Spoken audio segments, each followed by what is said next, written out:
Fala pessoal, bem-vindos a mais um Raridades Inusuais. E hoje nós vamos tratar de um tipo bem curioso de raridade, dá pra ver pelo título, né? Que é talvez um dos livros que eu mais aprecio, que eu mais tenho gosto assim, em produzir e em ler, que são esse universo que eu batizei de mundo ilustrado, né? Que são os livros ilustrados sem ser livros infantis, nem livros com algum caráter didático ou explicativo, como manuais ou livros, como eu disse, de guias, né? Para você aprender alguma disciplina, geografias, né? Tem que ter mapa. Nem livros infantis, nem história em quadrinhos, às vezes tem ilustrações. Esse universo é o universo das revistas e dos almanacs e dos álbuns, a gente pode dizer assim. Eu já vou explicar mais ou menos o que eu quero dizer com álbum nesse sentido.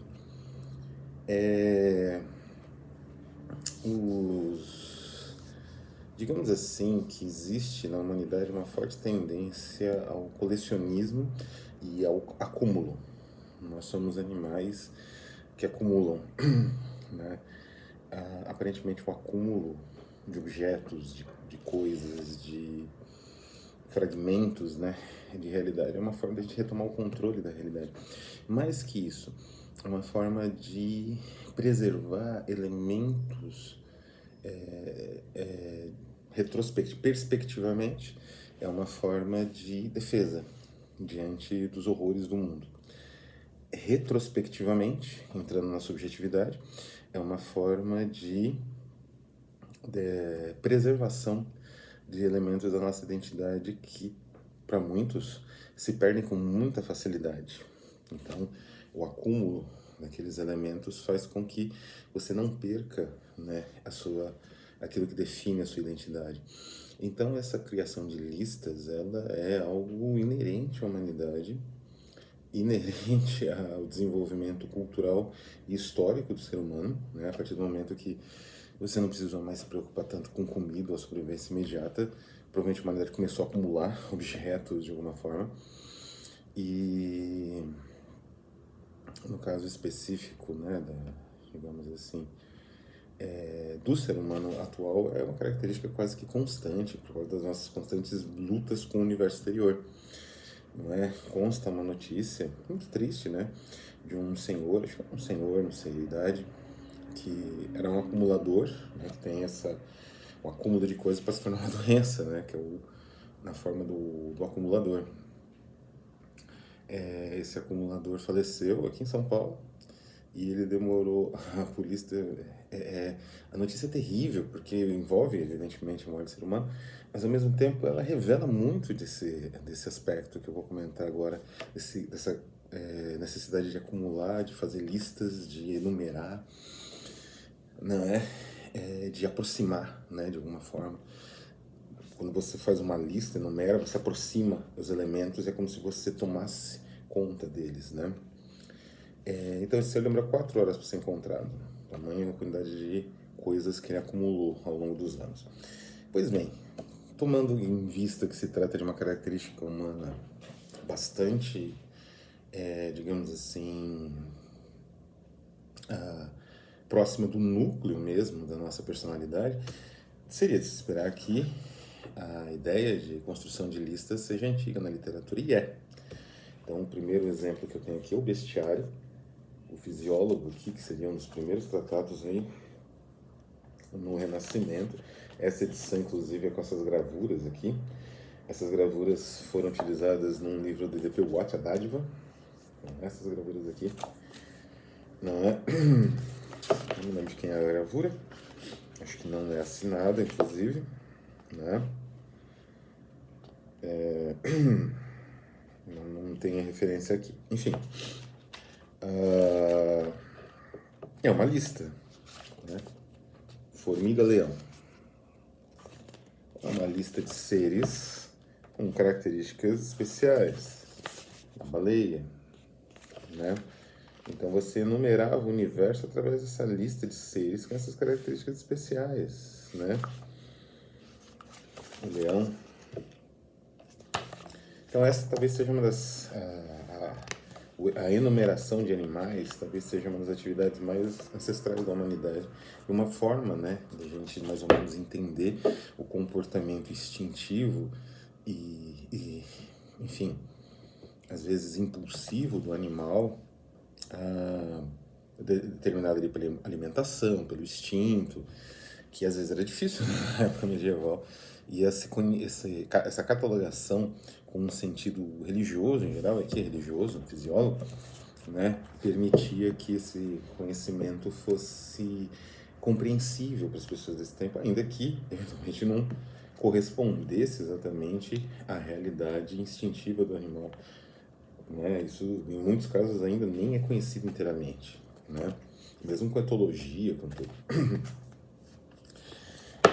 Uma outro tipo de lista muito comum, tanto na antiguidade como já na Idade Média, no caso, eram as listas de digamos assim, santos, né? As agiografias, que eram pequenas biografias de santos em formato de lista. A mais célebre é a Legenda Áurea, que eu não tenho em versão impressa, né? E aí você tinha a biografia de santos quase que, como existe um santo praticamente por dia do ano, né? Ou até mais de um santo, às vezes, dependendo do dia, tinha uma quantidade bem grande, né? Então essas geografias elas eram reeditadas com acréscimo de mais dúzias de santos e tal. Esta aqui, especificamente, o Livro dos Santos, do Rogério de Campos, é um belo livro, né? Tem guarda, tem tudo. É, na verdade, uma espécie de sátira da geografia, né? Que o Rogério de Campos, que é o editor da Veneta, se não me engano, ele faz como? Ele se aproxima daqueles panfletos religiosos que você pega na saída da igreja, né? E ele cria esses pequenos relatos, né? Um pouco quase surrealistas, né? Na verdade com um toque de humor negro, principalmente, mas verídicos, retirados das vidas dos santos e daqueles panfletinhos, santinhos, né? Como se fala, entregues na porta das igrejas. É uma versão atual disso, com uma arte de sátira, mas que reproduz com uma certa fidelidade esse material que se presta à sátira sem muita dificuldade, né? Então é muito interessante essa proposta. Não sei o quanto de sucesso esse livro fez, nunca mais ouvi. Comprei esqueci o nome da lojinha que tem na Augusta de quadrinhos, né?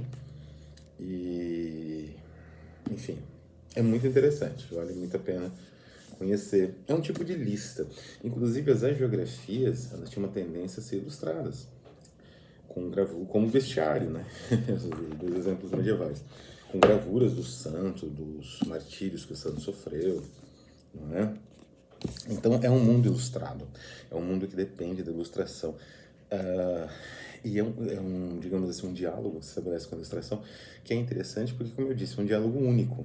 A ilustração, ela tem uma vida própria, ela, de certa forma, deriva do texto, mas a partir de um certo ponto ela tem uma vida própria. E isso que é interessante nas revistas, principalmente, nos livros, principalmente as revistas que a gente vai ver aqui, literárias de cunho mais complexo e extremo, elas têm uma natureza muito própria, que ilustra o texto, mas ao mesmo tempo comenta o texto, né? E isso que torna tão interessante esse tipo de livro ilustrado.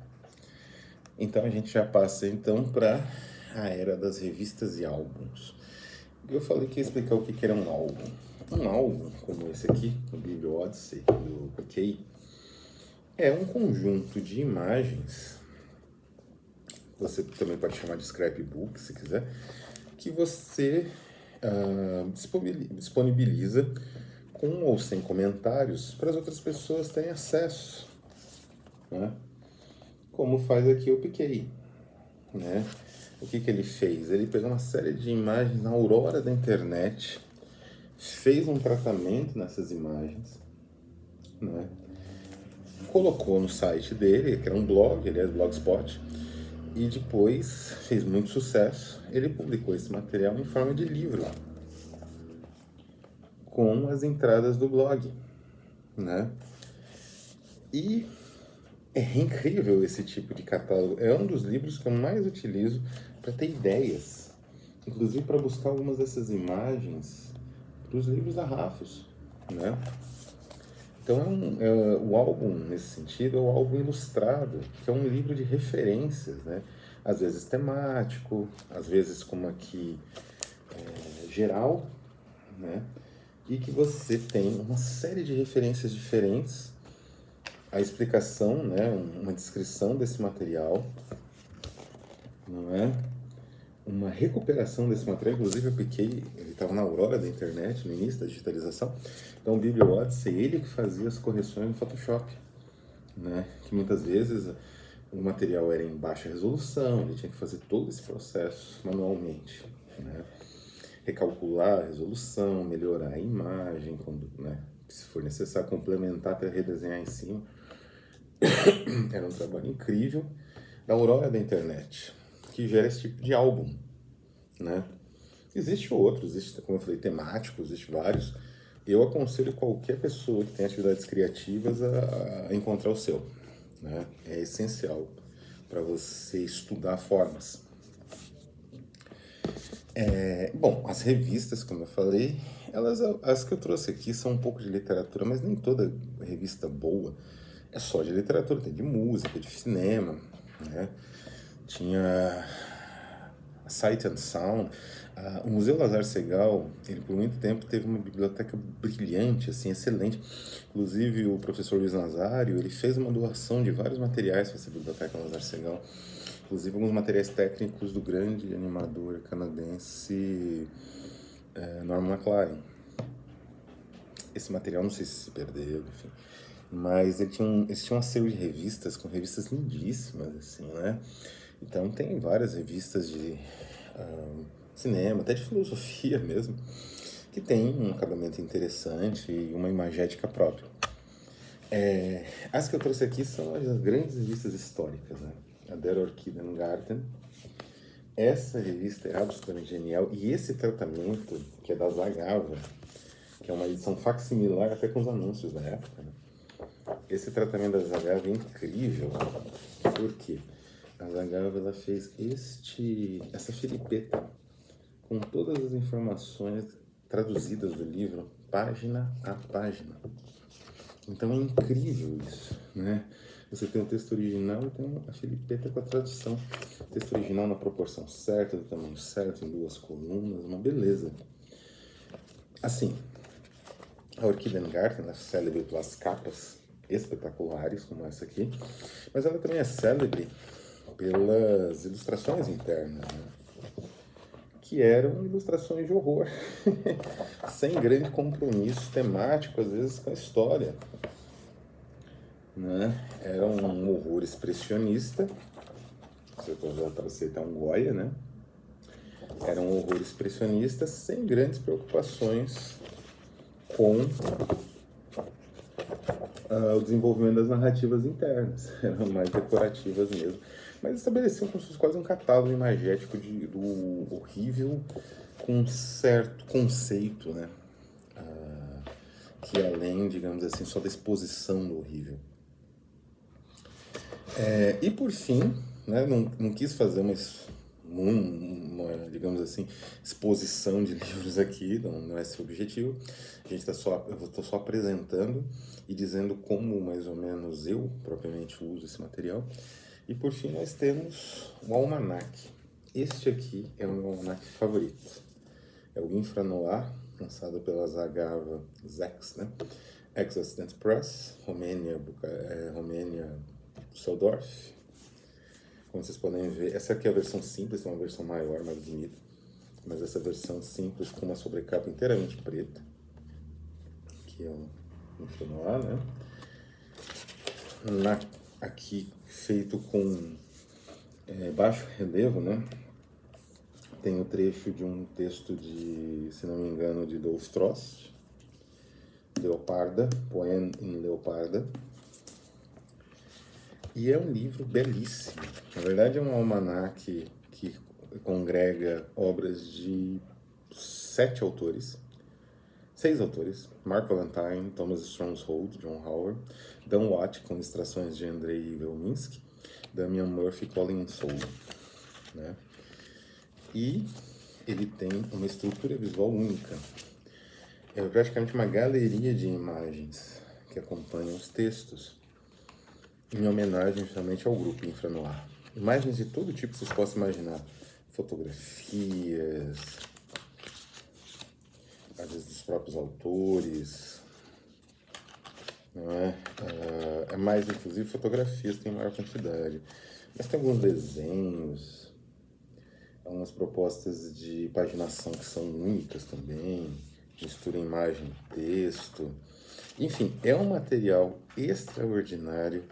Eu fico horas, às vezes, me pego horas revendo esse livro, não é? É um dos livros que eu realmente tenho muito orgulho de ter. Dificilmente vou me desfazer dele, e hoje em dia ele é esgotado e custa os olhos da cara. Este daqui é o Damian Murphy, o Salamander Angel. Foi o primeiro texto do Damian Murphy publicado pela Ex-Occident Press, né, que hoje é Mantua Practice, que eu estou fazendo a tradução, vou terminar mês que vem, não é? Então aqui desenho, não é mais foto, e a diagramação vem dessa forma única aqui. Enfim, é um livro que é uma pequena universidade, faculdade de design gráfico, que você tem acesso, ou tinha acesso, por uma taxa módica, né? A minha cópia é o número 34. Não é? Ele tem dois fitilhos para um total de 300 e... Não é nem tantas, 286 páginas, nem precisava. Né? É overkill em tudo esse material. E é, como eu falei, uma aula de design. É resistente, eu carreguei isso para cima e para baixo. Ele já está um pouco batido, né? Evidentemente.